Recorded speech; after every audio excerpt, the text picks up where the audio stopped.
Isaias Kapitulo 14. Pagbabalik mula sa pagkapihag. Ngunit muling maghahabag si Yahweh sa sambayanan ni Jacob at muli niyang hihirangin ang bayang Israel. Papatirahin niya sila sa sarili nilang bayan at may mga dayuhan ring darating at maninirahang kasama ng sambahayan ni Jacob. Tutulungan ng Israel ng ibang mga bansa upang makabalik sa sariling lupain at paglilingkuran nila ang mga Israelita bilang mga alipin. Magiging bihag ng mga Israelita ang mga dating bumihag sa kanila at masasakop nila ang nooy nagpapahirap sa kanila.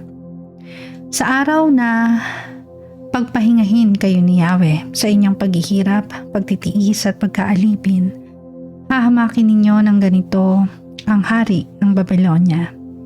Bumagsak na ang malupit na hari. Hindi na siya makakapang-api muli. Winakasan na ni Yahweh ang kapangyarihan ng masama, ang tagapamahala na walang awang nagpahirap sa mga tao. Buong lupit na naghari sa mga bansang kanilang sinakop. Natamihimik din sa wakas ang buong lupa at ang mga tao ay nag-aawitan sa tuwa. Tuwang-tuwa ang mga sipres at ang mga cedar ng Lebanon dahil sa nangyari sa hari. Sinasabi nila, ngayong ikaw ay wala na ring puputol sa amin. Ang daigdig ng mga patay ay abala sa iyong pagdating. Ito'y naghahanda upang ikaw ay salubungin. Ginising niya ang mga kaluluwa upang batiin ka, na mga dating makapangyarihan sa daigdig. Pinatayo niya mula sa kanilang trono ang hari ng mga bansa. Lahat sila ay magsasabi sa iyo, ikaw pala'y naging mahina ring tulad namin at sinapit mo rin ang aming sinapit. Nooy pinaparangalan ka ng tugtog ng alpa, ngayon narito ka na sa daigdig ng mga patay.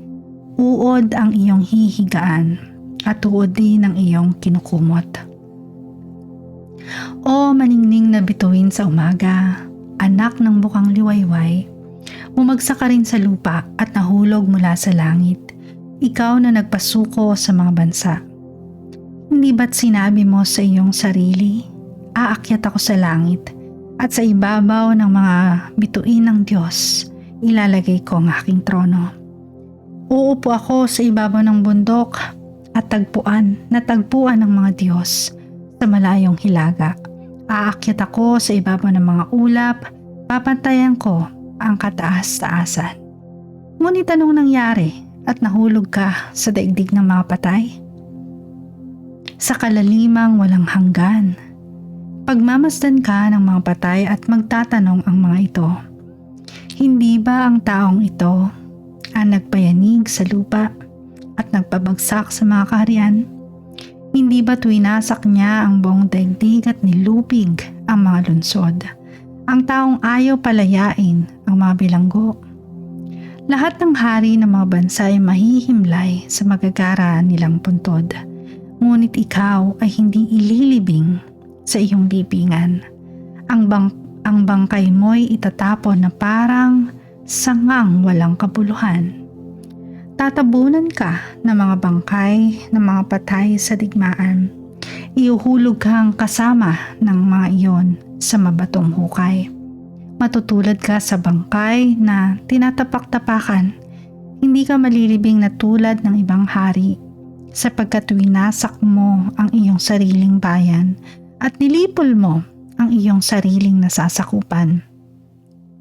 Walang makakaligtas sa iyong masamang sambahayan ng tulad mo. Simula na ang paglipol sa kanyang mga anak dahil sa kasalanan ng kanyang ama. Hindi na sila muling maghahari sa mundo o maninirahan sa mga lungsod sa lupa. Wawasakin ng Diyos ang Babylonia. Sinabi ni Yahweh na makapangyarihan sa lahat, uusigin ko sila at uubusin ko ang natitira sa kanilang lahi. Buburahin ko rin ang pangalan ng Babylonia. Gagawin ko siyang isang latian at tirahan ng mga kwago. Wawalisin ko siya at pupuksain, sabi ni Yahweh na makapangyarihan sa lahat. Wawasakin ng Diyos ang Assyria. Sumumpa si Yahweh na makapangyarihan sa lahat. Mangyayari ang aking balak, matutupad ang aking layon. Lilipulin ko ang mga taga-Assyria sa aking lupain. Dudurugin ko siya sa aking kabundukan. Palalayain ko ang aking bayan sa kanilang pang-aalipin at sa mamigat na pasaning kanilang dinadala. Ito ang gagawin ko sa buong daigdig. Paparusahan ko na ang lahat ng bansa. Sino ang tututol sa pasya ni Yahweh na makapangyarihan sa lahat? Sino ang pipigil sa kanyang pagpaparusa? Wawasakin ng Diyos ang mga Filisteo. Ang mensaheng ito'y nahayag noong taong mamatay si Haring Ahaz.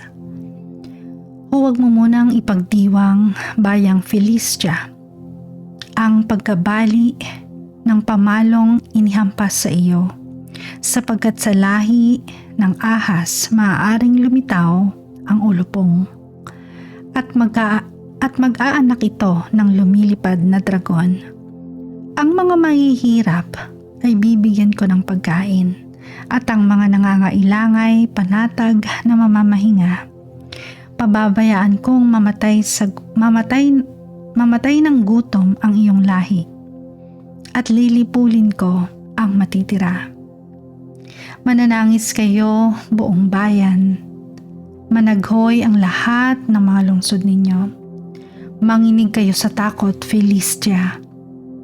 Pumapailan lang ang alikabok mula sa dakong hilaga, sapagkat dumarating na ang matatapang na kawal. Ano ang isasagot sa mga mensahe ng bansang iyon? Si Yahweh ang nagtatag ng Zion at ang mga kawawang nagturusa sa kanyang bayan. Nakakasumpong ng matibay na tanggulan.